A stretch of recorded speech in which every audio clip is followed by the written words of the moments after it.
Welcome to Tech Travels, hosted by the seasoned tech enthusiast and industry expert, Steve Woodard. With over 25 years of experience and a track record of collaborating with the brightest minds in technology, Steve is your seasoned guide through the ever-evolving world of innovation. Join us as we embark on an insightful journey exploring the past, present, and future of tech under Steve's expert guidance. Welcome back, fellow travelers, to another exciting episode of Tech Travels. In today's episode, we're venturing into the world of tech innovation with a true visionary who has turned over 50 startup dreams into market realities. His ventures have a market valuation of over 100 million euros, and he's even navigated the pivotal Series A funding landscape. He's a maestro of AI and blockchain, and he's leveraging cutting edge to stay ahead. Join us as we explore how this amazing guest has not just navigated it, but he's also crafting the tech terrain. Welcome to the show, Adi. Thanks, Steve. Thanks for the great intro. Absolutely. So to help our listeners know a little bit about your background, can you tell us about your journey and how you found yourself being CEO of ScaleUp? Yeah, sure. I would be happy to share. My journey started maybe early 2000s when I basically went on to university and studied information systems and management. And soon after graduation, I started working as an intern in software development world. A couple of my first projects in first few years as a software developer were a bit more on the enterprise side. And it was maybe 2, 3 or 4 years that I continued working with enterprises. And probably that was the reason why I kind of made a shift in the career as well.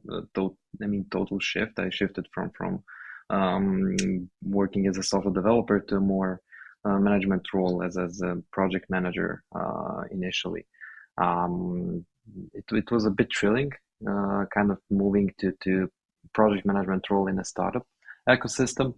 I started basically by kind of organizing teams and making sure that the team organization is up to the challenge of startups, building startup products, because definitely it's something that is kind of needs special attention when it comes to organizing these teams for startups. And after a few years working as a project manager, I started working as a product manager, where basically I had a bit more responsibility in terms of actually making decisions on the product, in terms of the features that we are going to build, in terms of the metrics that we are going to track, and in general, kind of keeping those everything aligned between the stakeholders and the product itself.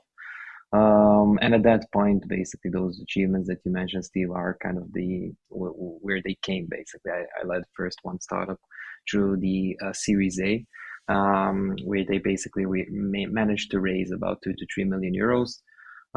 Soon after that, I led another startup. It was a gaming startup that basically had an evaluation of 100 million euros at one point.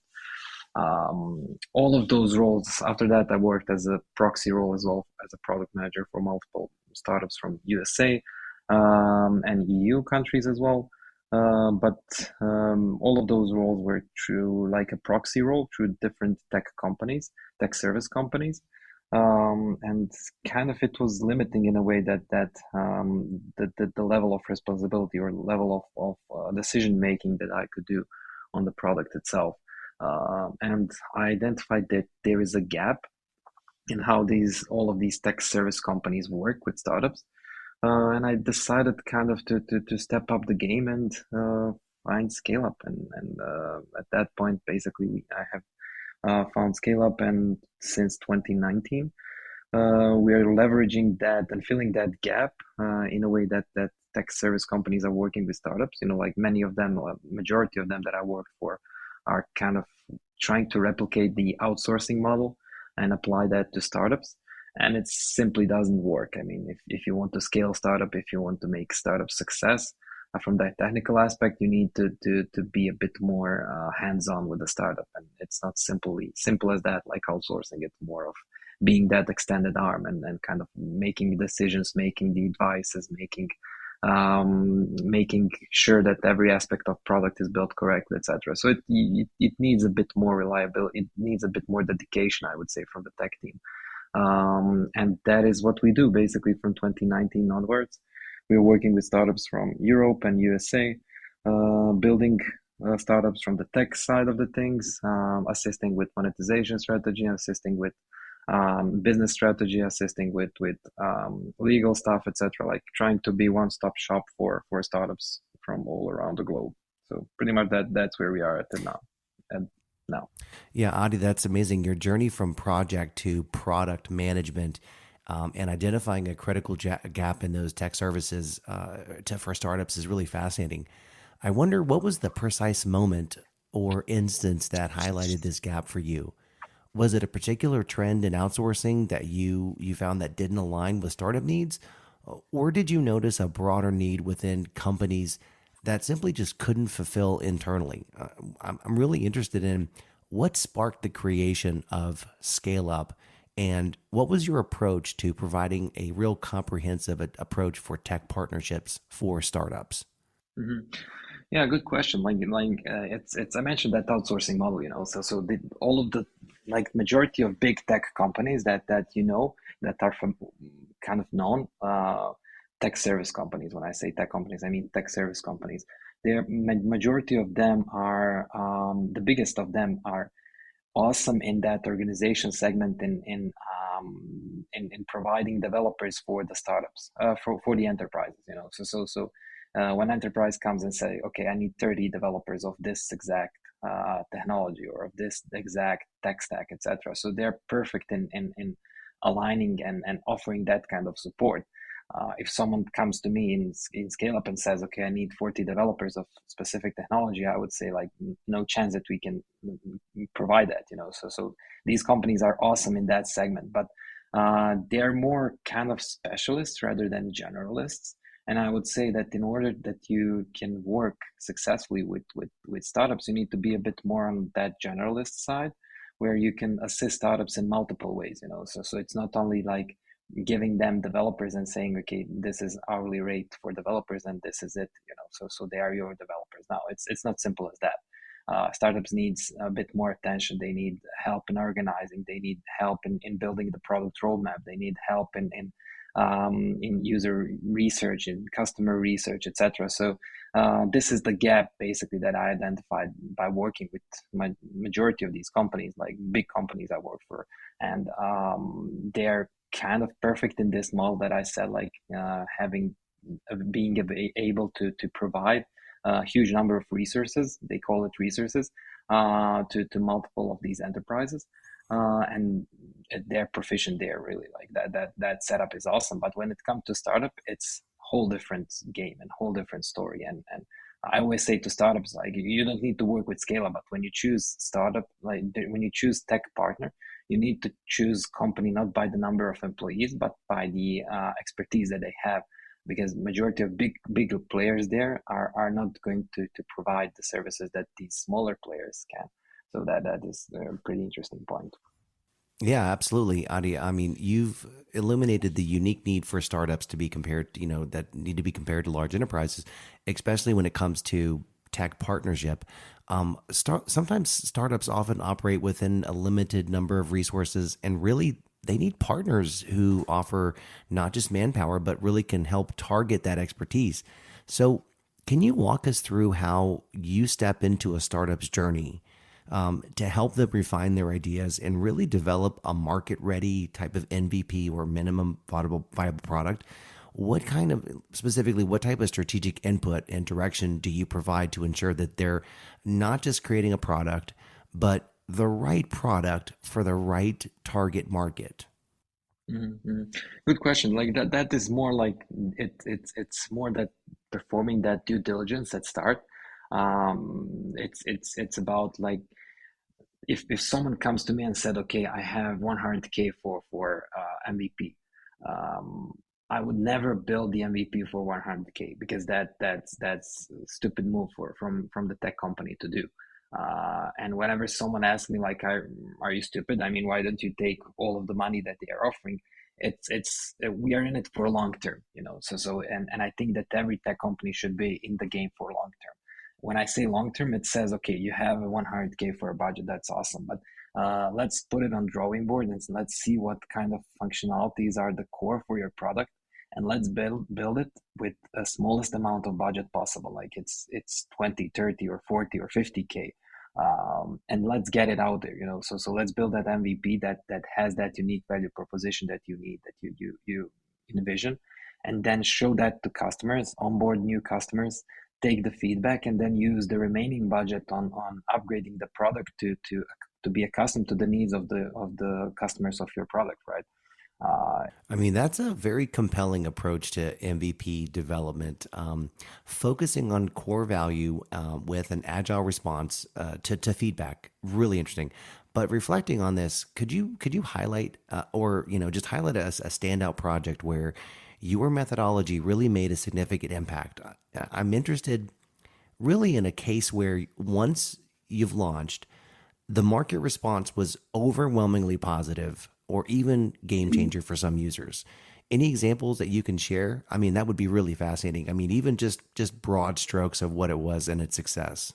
Mhm. Yeah, it's everyone is talking about wow factor, you know. So it's really hard to put it out there and that everyone says it's a wow factor, you know. Like if you take a look at the history, it's only fraction of products made that everyone says it's wow, you know. So this is like these big tools, like big apps like Instagram, TikTok, etc. But majority of the tools and majority of the apps that are being built are basically resolving some specific needs in the niche industries. And if I tell you now, basically like majority of your audience are going to say, okay, that's nothing special, you know. But some of niche audience are going to say, from that industry, are going to say, okay, this is something that gets that wow factor, you know. So for example, I know we did a lot of products from music industry. Coincidentally, you know, like when you build a couple of products for founders from music industry, they refer us to their colleagues that are from the same industry, and it goes like that. So majority of these products from music industry are kind of trying to connect users, to connect musicians all around the globe. It's I think it is the effect of Corona and everything that happened, like trying to work remotely, etc. So they figure that even they don't need to be in house in order to record a song or something like that. So majority of these tools are kind of leaning towards connecting people online, so that multiple artists from multiple countries can work online to record a song, for example, or something like that. So these are kind of similar tools like this that really are potential big revolution in the future for music industry. There are others like legal products that we have built and that are kind of trying to revolutionize the legal world in a way that all of these, in fact, industries that are kind of more offline are trying to see that benefit online. They didn't have it need before with simple like building the web presence, but now with all of this artificial intelligence and everything, they truly do see the benefit of that. And they're trying to build now tools more and more that are basically leaning towards that artificial intelligence and starting to exploit that in a way to enhance their business. Yeah, that's interesting because the shift in the startup ecosystem post pandemic is indeed a profound one. So, reflecting on this change, how have you really kind of observed startups adapting to these type of new work models? Are they still gravitating toward physical offices for that synergistic type of energy? Or is it more of a tangible pivot where they're starting to embrace remote setups for long-term flexibility? I mean, just in your view, has this impacted their pace of innovation and their ability to scale?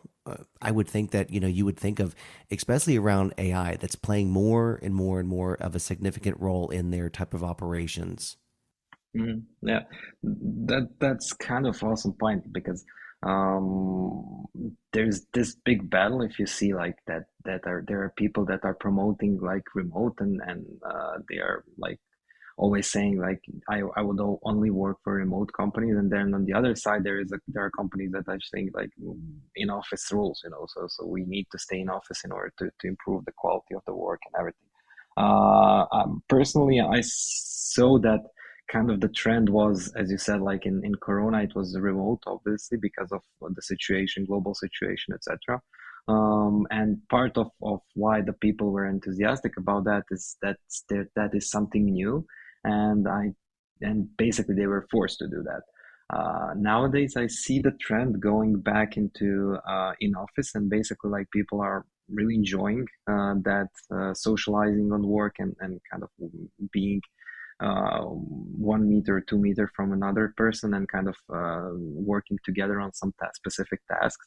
I feel that everything in work should be a balance, so I don't like extremes in either direction.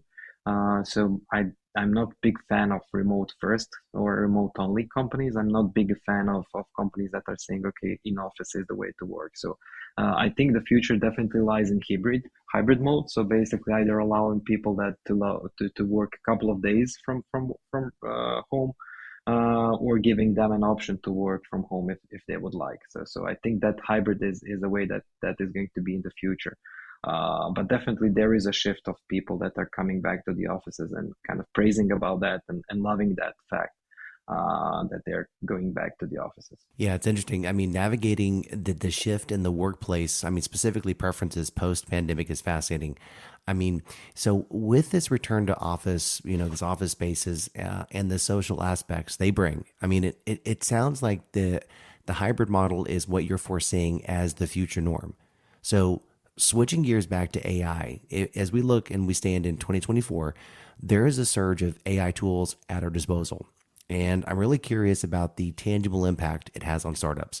So, with your finger on the pulse of product development, are you observing that these AI advancements are truly accelerating innovation and they're giving startups that cutting edge? Or is there a sense of overwhelm with startups grappling with these type of tools and how they really meaningfully integrate them into their product vision and their overall operations? Mm-hmm. Yeah, it's still that kind of early period of AI adoption, like in personally in my industry, for start, like in software development industry, that shift is there, but it's still on early. And there was a fear, from for in general in software development community that AI is going to take the jobs, and that AI is going to replace the software development, etc. So it will never happen, in my opinion. But people that are kind of not using these AI tools that are spawning everywhere are going to be deprecated, so they would need to be replaced with developers that are using these tools, because what will happen, in my opinion, in software development is that productivity is going to increase a lot. So for example, something that one developer was doing 5 years ago, in 5 years ago, one developer is going to do the same stuff in half a day, in half time, or something like that. So that is that shift that is going to be there, like enhanced productivity, and that is the core thing, I think. In terms of startups, they are using the tools. There's kind of like two sides of it there. Like a couple of startups that we're working, for example, are really using the AI tools in their workday, and they tend to get lost because there is like a lot of these tools. Like every day I think there is a bunch of new tools that are spawning everywhere, so they're getting lost, and productivity isn't increased when they are and people don't have enough money to build it from scratch, so they are reluctant to reuse something that is already there, because of that data sensitivity. So I would say that there is a mixture of everything. So it will take some time kind of to resolve and see which tool wins, which tool is the best to use, and definitely startups that are using the AI tools are going to be in the forefront and are going to have a big advantage on the competition side. Yeah, I think it's clear that AI truly is revolutionizing productivity in software development, and even beyond that. And essentially, I think startups are, at various stages are embracing these tools. Probably some of them are really using it to enhance their work. And I think others are probably still very likely hesitant, but striking the right balance between leveraging AI and maintaining some personal essence is really, I think, unique to each startup brand. I think that's what's the key right there. When you're advising startups and communicating with investors, how do you navigate that conversation around using AI wisely Mhm. without losing the human touch that is often really the hallmark of a startup's brand identity? And in this context, could you also elaborate on how startups should weigh bootstrapping against seeking out funding on their own? Yeah, yeah. In essence, bootstrapping is building product with your own money, or to be more precise, is building building your product without giving equity to anyone. So basically, you're bootstrapped and you have your own money that you're investing. While basically raising funds or looking for investors means that there is someone on board that has equity in your product, and they invest their own money in building your product.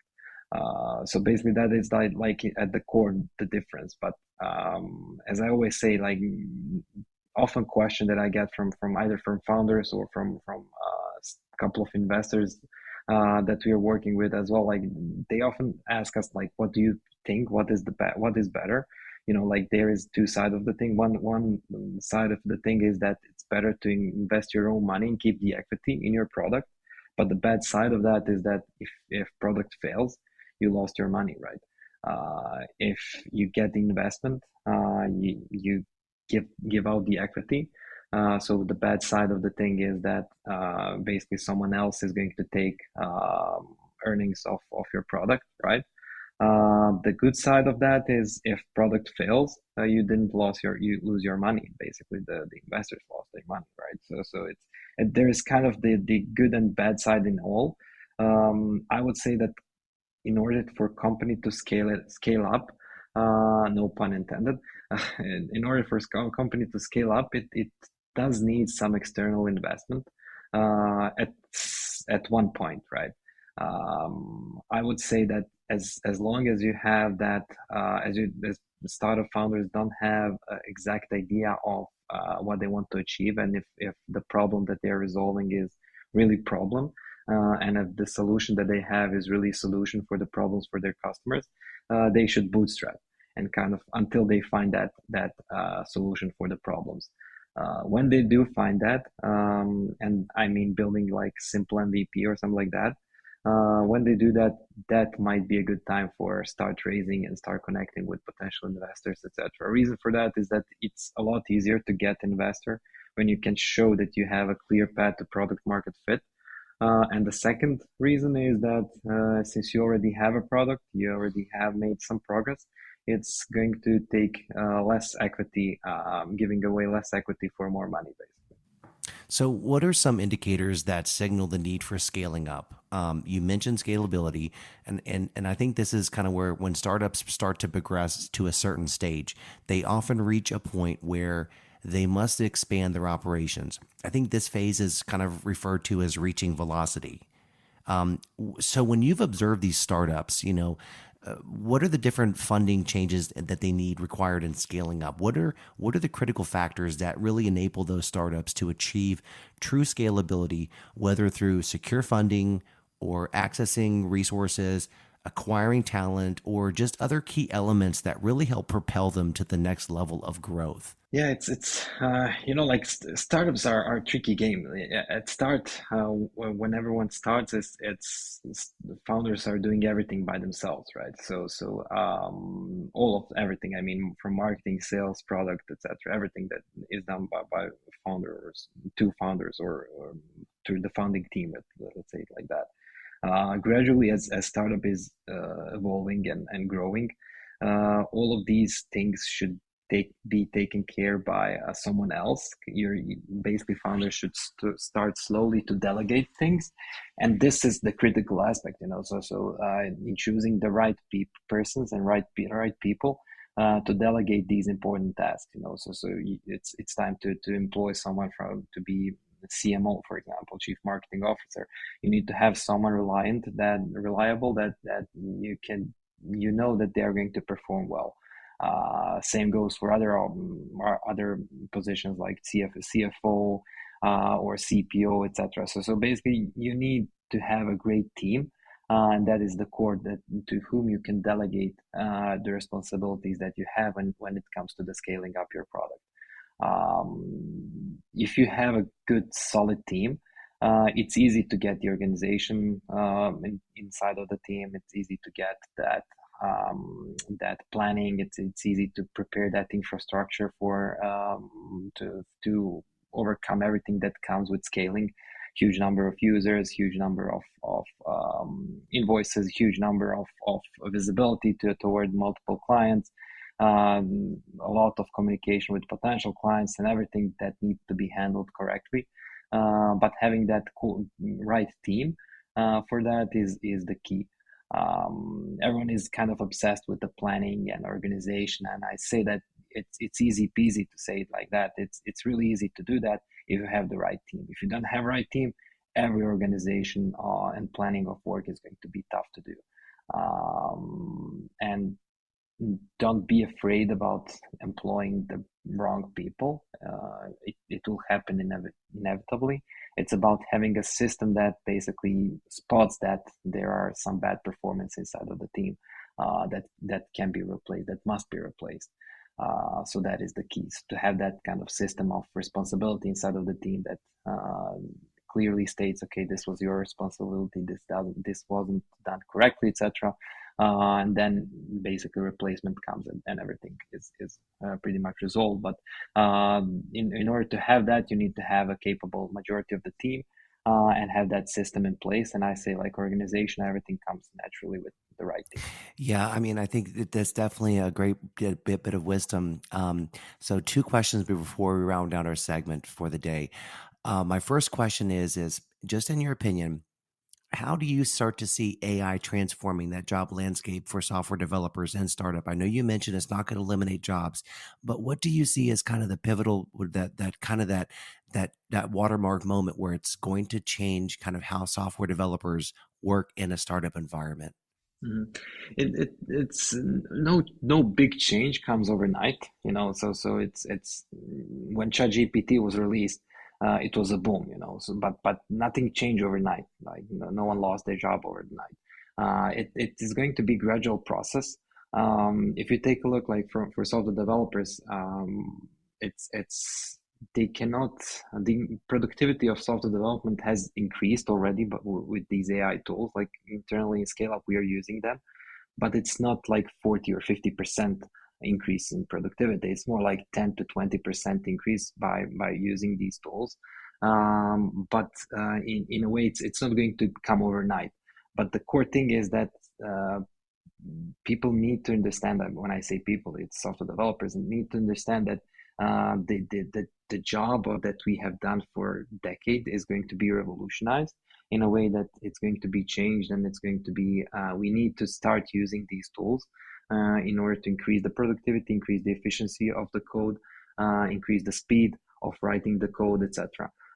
And as I say, like if you're not using it, it's not that in a year you're going to lose your job. This is going to be a gradual process, So more or less in the next few years, we might see even in job ads that there is a requirement that people are familiar with these AI tools that are writing the code and reproducing the code and troubleshooting the code and everything. So this is gradual process, but I feel that at this point, the cleverest of software developers are going to understand that this change is coming, and that they're going to be willing to try new things and try to see if they can increase their own productivity by using these AI tools and staying up to trends. I think that Yes, that's the key right there is being able to stay up to date. I know that things move and change and evolve so rapidly. That the pace of innovation comes out so quickly. I think that the difficulty is some software developers, are looking to future-proof their careers in the form of AI.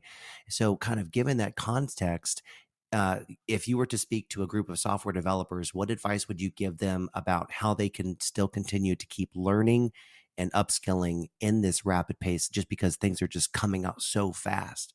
How can they hyper focus on just staying focused on being software developers when everything's being thrown at them? What advice would you give those young kids? Yeah, it's that advice never changes.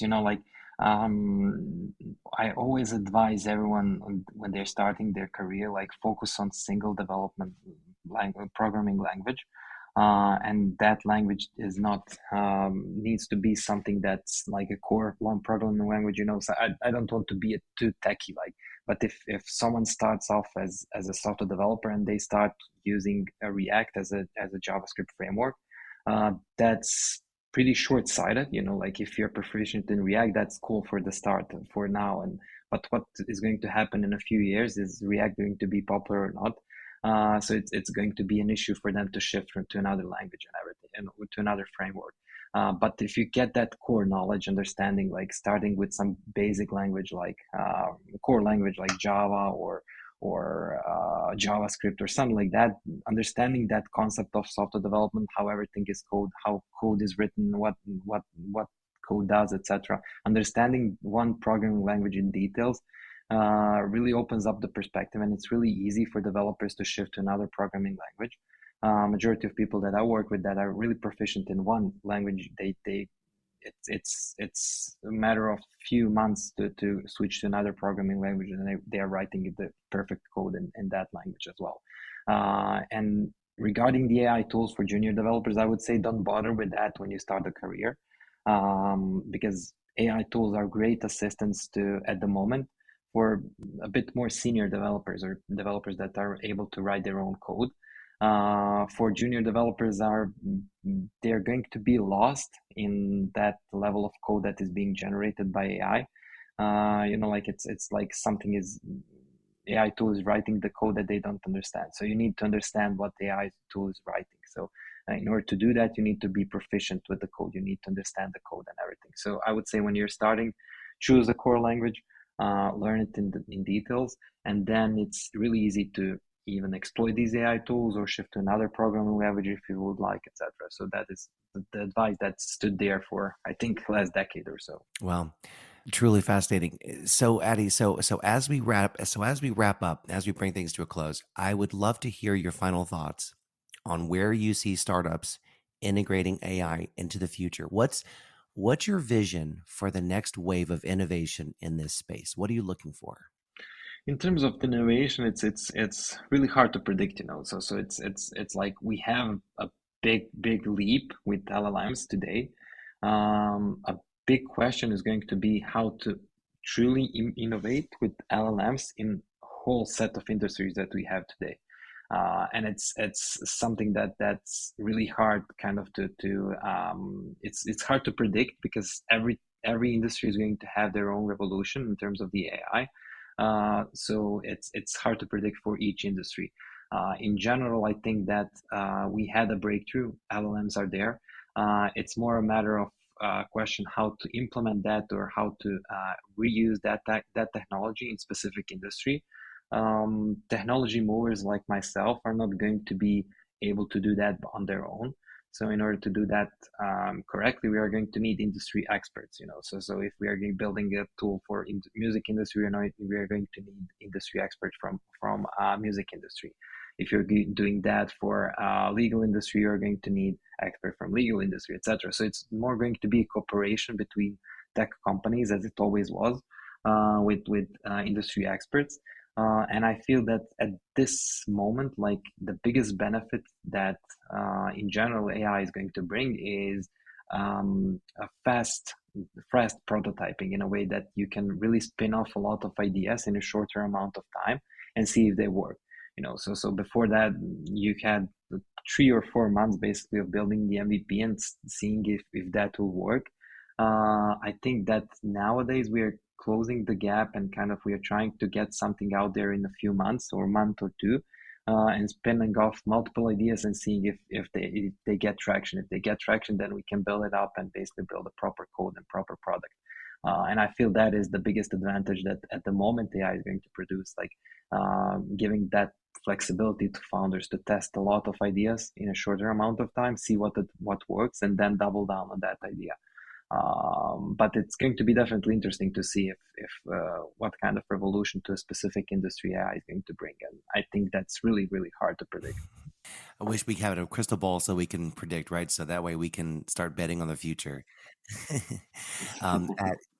Addy, Yeah, for sure. Addy, it's been an Definitely. absolute pleasure having you on the Tech Travels podcast. Your insights and experiences are really invaluable to our listeners, and I'm sure they're going to walk away with some new perspectives and probably be building some successful startup and tech ventures on their own. Thanks for sharing your time and your wisdom with us today. It's much appreciated. Thank you. Anytime. Thank you, Steve. Thank you very for a much. great And discussion. until next time. Yeah. Thanks. Bye-bye.